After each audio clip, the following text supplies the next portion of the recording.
mismos textos porque los mismos textos nos están diciendo, más bien, verso 15, vamos al 15, entramos al verso 15, dice el 15, más bien deberíamos decir, si el Señor quiere.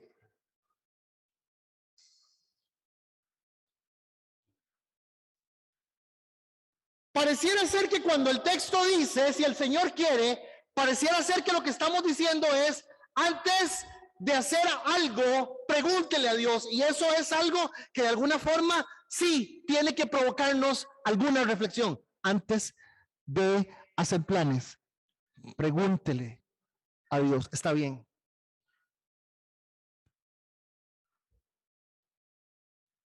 Pero inmediatamente surge la pregunta, ¿se le puede preguntar todo a Dios? No. Señor, hoy ando verde. ¿Será que el calzoncillo debe ser blanco o debe ser negro? Señor, voy a pintar la casa. La pinto, el color de la casa la pinto. ¿Más clara o más crema? Señor, dame una señal. Y esas son que las quiero hacer vacilonas. Pero yo quiero que usted me entienda que la gente le pone a Dios señales. Y dice, si esa mujer vuela, es la mujer que tienes para mí. Como si esa mujer vuela.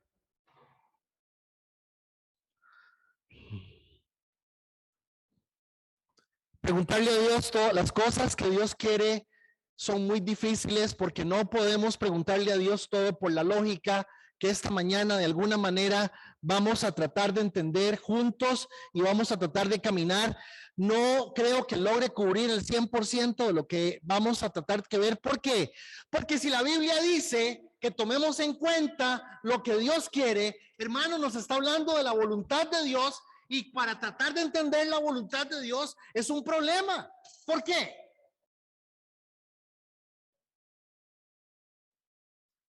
Porque todo el mundo tiene o no le interesa o no sabe cuál o qué es la voluntad de Dios. La gente no sabe qué es la voluntad de Dios. La gente piensa que es una cosa misteriosa.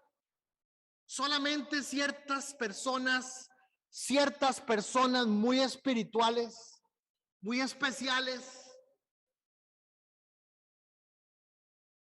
Mito número 1, la voluntad de Dios es algo misterioso. Mito número 1, la voluntad de Dios es algo misterioso. Mito número 2.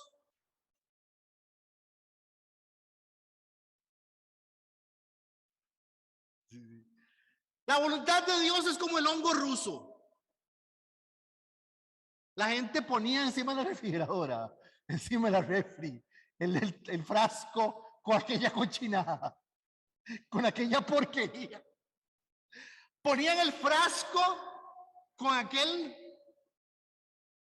asqueroso hongo ruso y lo dejaban fermentar ahí encima de la refrigeradora y todos los días tenían que tomarse un trago del hongo. Y de claro, usted puede imaginarse definitivamente con el asco que usted pasaba el resto del día que iba a comer. Tenía que bajar de peso. La gente piensa que la voluntad de Dios es una dieta. La gente piensa que la voluntad de Dios es una dieta.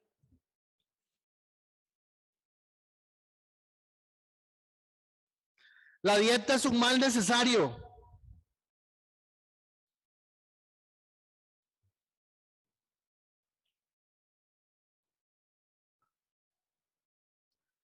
Hay miles de dietas, miles.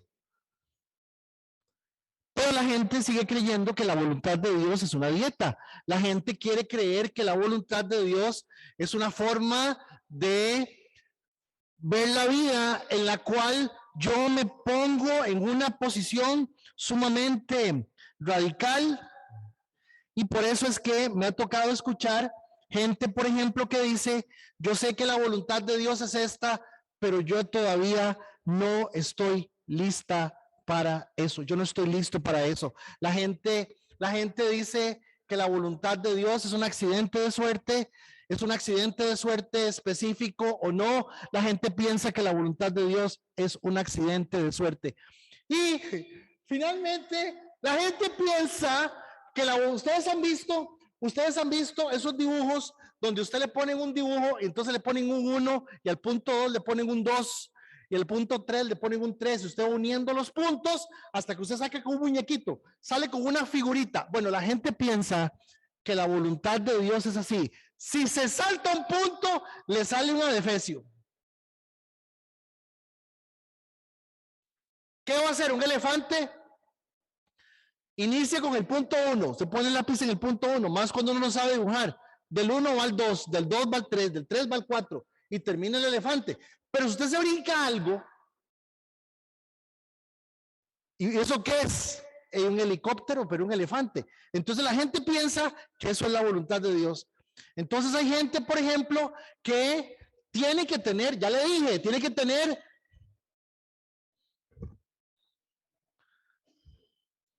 el nombre exacto de la persona con la que se tiene que casar, el lugar donde tiene que vivir. Y amados hermanos, quisiera decirles que eso es bastante delicado y peligroso. El capítulo 143 del libro de los Salmos, capítulo 143 del libro de los Salmos, es muy claro. La Biblia dice, enséñame a hacer tu voluntad. Yo quiero que ustedes noten que la Biblia dice que es Dios quien nos tiene que enseñar a hacer la voluntad de Él. Es Dios quien tiene que enseñarnos.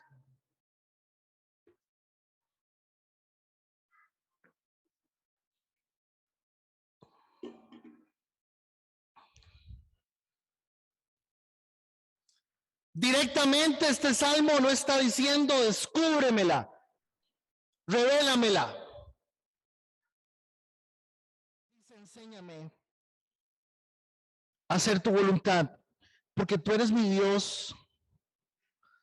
Tu buen espíritu me guíe a tierra de rectitud. Tu buen espíritu me guíe a tierra de rectitud. Hermanos, trabajando sobre Santiago 4:15,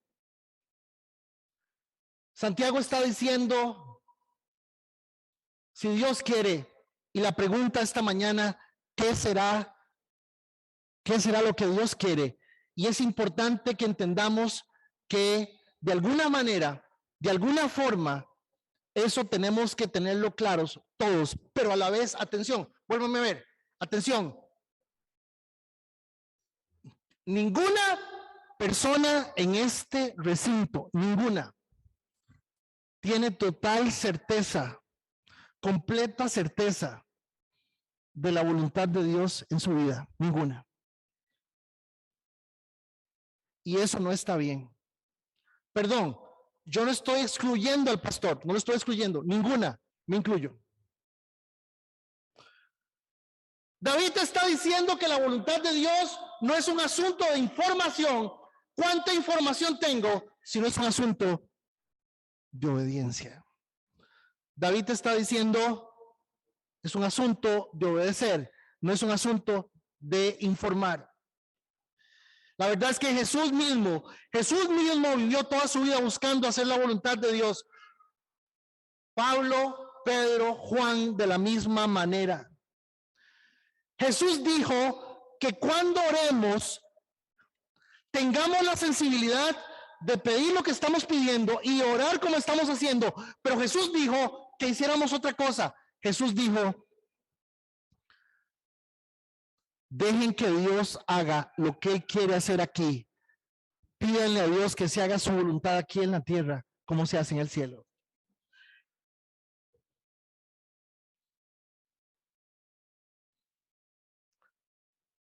Pablo hablándole a los colosenses de una forma muy directa, al puro final casi del versículo. Pablo dice, los saluda a Epafras, contando que el hermano Epafras está saludándolos a los colosenses, el cual es uno de ustedes, siervo de Cristo. Él siempre ruega encarecidamente por ustedes en sus oraciones. Noten esto. Él siempre ruega encarecidamente a ustedes en sus oraciones para que estemos firmes, perfectos y completos en todo lo que Dios quiere. ¿Qué nos da la voluntad de Dios? 3 cosas: firmeza, perfección, plenitud. No está hablando de religión, está hablando de la vida. Está hablando de la vida. La gente siempre sale con argumentos de que es necesario, pero no sé cómo, y yo no sé cómo, a mí no, eso me cuesta mucho, y el pastor no da un curso de eso. Bueno, yo sí sé que la voluntad de Dios, pero es que yo por ahora no.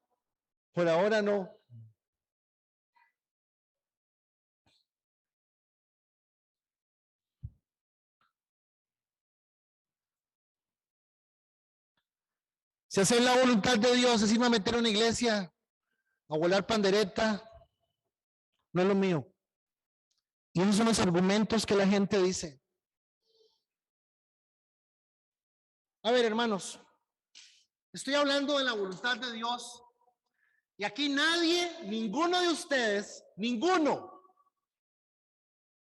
a no ser por el terrible problema de sonido que hay en este recinto, pero todos entienden de qué estamos hablando.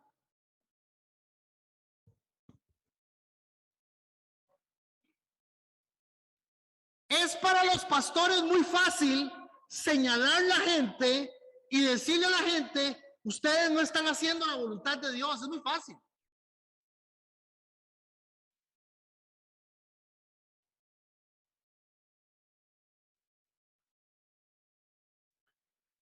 Yo sí quisiera aclarar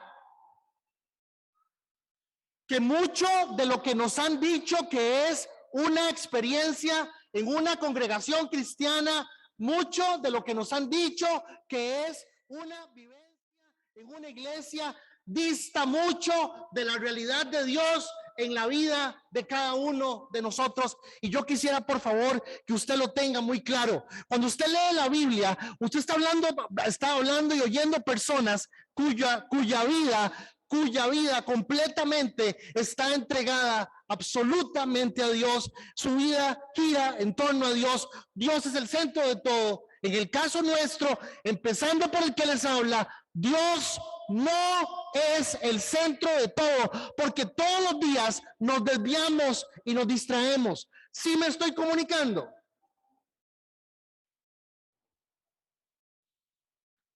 Y me toca a mí venirles a hablar de la voluntad de Dios, pero esto no es jugando, hermanos.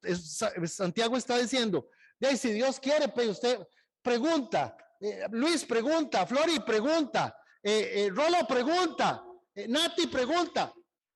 ¿De verdad nos interesa la voluntad de Dios? Tenemos que hacernos: ¿cuánto me interesa a mí la voluntad de Dios? Es la pregunta que todos tenemos que hacernos. Pero Dios rige el mundo con su palabra. Dice Isaías 46:9. Recuerden las cosas pasadas, aquellas de antaño. Yo soy Dios y no hay ningún otro. Yo soy Dios y no hay nadie igual a mí. Verso 10. Dice Dios: yo ya hice las cosas, las termino y me voy al principio a ver cuándo iremos a llegar ahí. Yo anuncio el fin desde el principio, desde los tiempos antiguos, lo que está por venir. Yo digo: mi propósito se cumplirá y haré todo lo que deseo. Entonces, hermanos, yo encuentro 6 cosas. 6. Yo encuentro 6 cosas en la Biblia que nos muestran la voluntad de Dios. Por decirlo así, es básico saber esto. Es básico. ¿Por qué?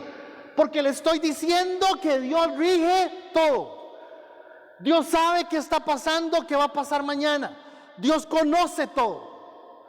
Le estoy diciendo que Dios es soberano.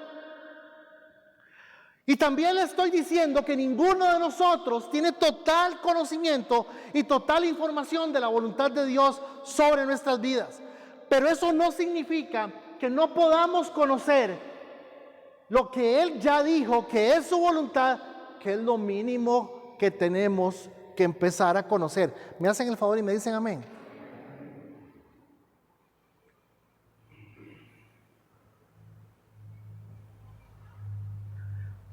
Lo malo no está en que no podamos tener y saber completamente la voluntad de Dios. Lo malo es que no tengamos claros cosas que están escritas, que son básicas. Y que por estar haciendo sonidos, muecas, hablando raro, diciendo que es el Espíritu Santo, obviamos la palabra escrita.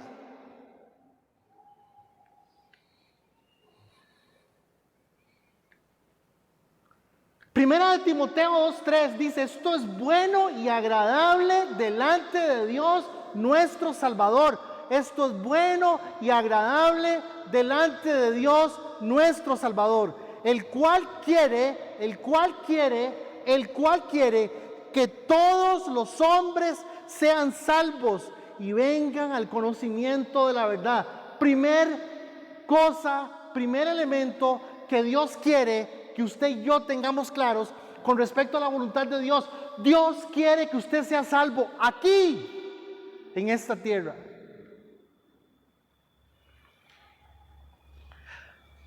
El cual quiere que todos los hombres seamos salvos y vengamos al conocimiento de la verdad. ¿Por qué?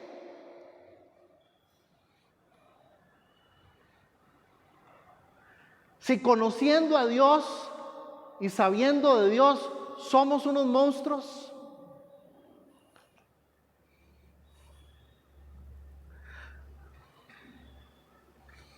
hermanos, la salvación empieza aquí.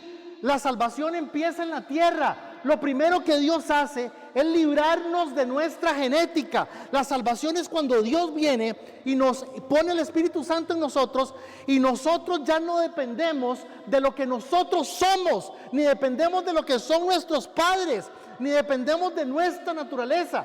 Dice la Biblia que cuando el Espíritu Santo está en nosotros, tenemos la oportunidad de elegir. ¿Me dicen amén, por favor?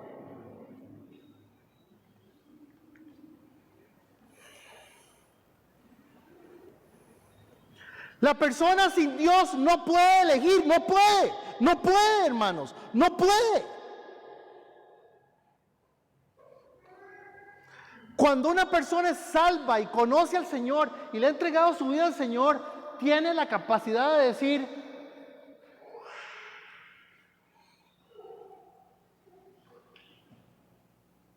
¿qué hago con esto? ¿Qué voy a hacer con mi vida? ¿Qué sigue en mi vida? Es la voluntad de Dios que seamos salvos. Es la voluntad de Dios que seamos salvos. Quítese de la cabeza que la salvación es unas alitas y una cosita redonda aquí. Quítese eso de la cabeza. La palabra de Dios dice que en el momento en que usted es salvo, el Espíritu Santo viene en usted y empieza en usted de Dios, no de usted, de Dios, a fluir de usted gozo, paz, paciencia. Hágase la pregunta: ¿fluye eso de mí? Si la respuesta es no, podría ser que usted no sea salvo. Gozo, paz, amor, paciencia, benignidad, fe, confianza. Atención, no nos está hablando de cosas en las cuales que chiquito más lindo, ¿no es? Que Dios nos está poniendo cosas del Espíritu Santo para que seamos capaces de vivir e influir en nuestro medio. Lo primero que Dios quiere de todos nosotros es que seamos salvos.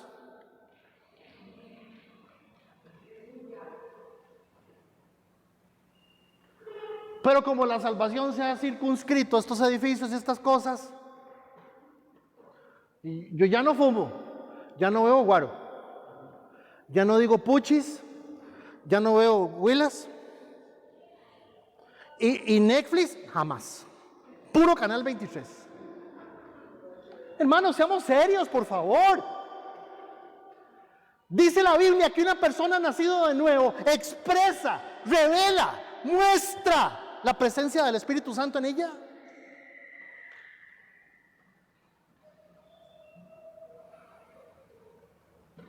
Y la presencia del Espíritu Santo en usted y en mí no es otra cosa más que ese fruto del Espíritu funcionando para nuestro beneficio y el beneficio de la gente que vive con nosotros.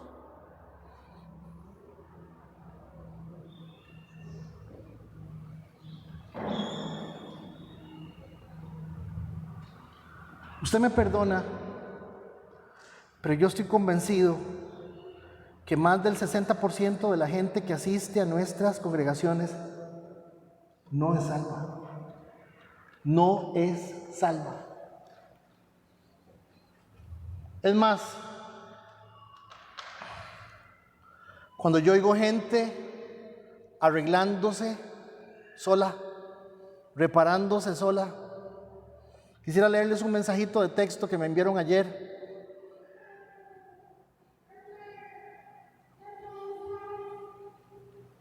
Y en ese mensajito de texto yo le contesto a la persona simplemente una pequeña palabra y le pongo, póngale.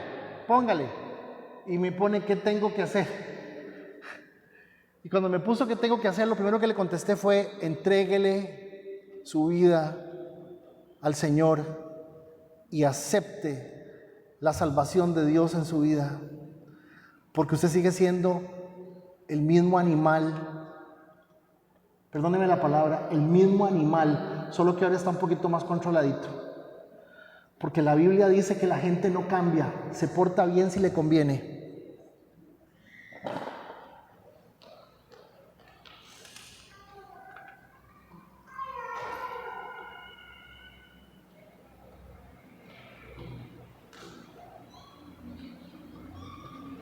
Hermanos, ser salvos no es un permiso para ir a una iglesia evangélica.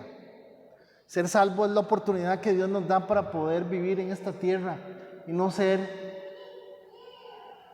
el Hulk que muchos somos.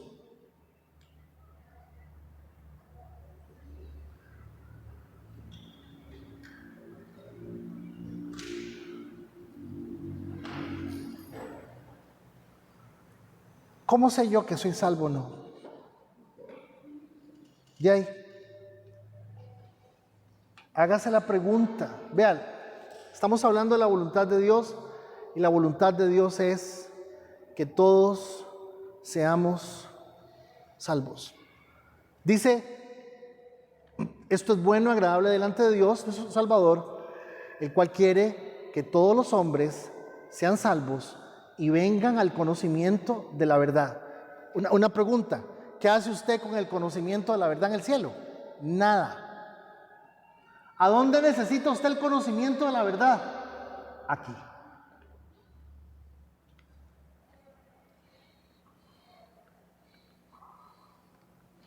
Jesús no vino a enseñar cristianismo.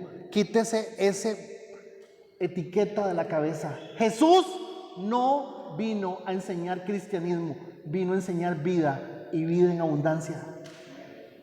Hemos sido los cristianos quienes hemos dicho que lo que nosotros enseñamos es diferente a lo que la gente hace, y eso no es cierto. Somos iguales en muchas cosas, o peores.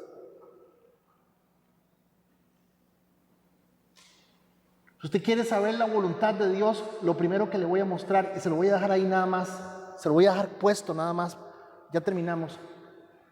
Efesios 5:17 dice, por tanto, no seamos insensatos, sino entendidos de cuál sea la voluntad del Señor. Y dice así,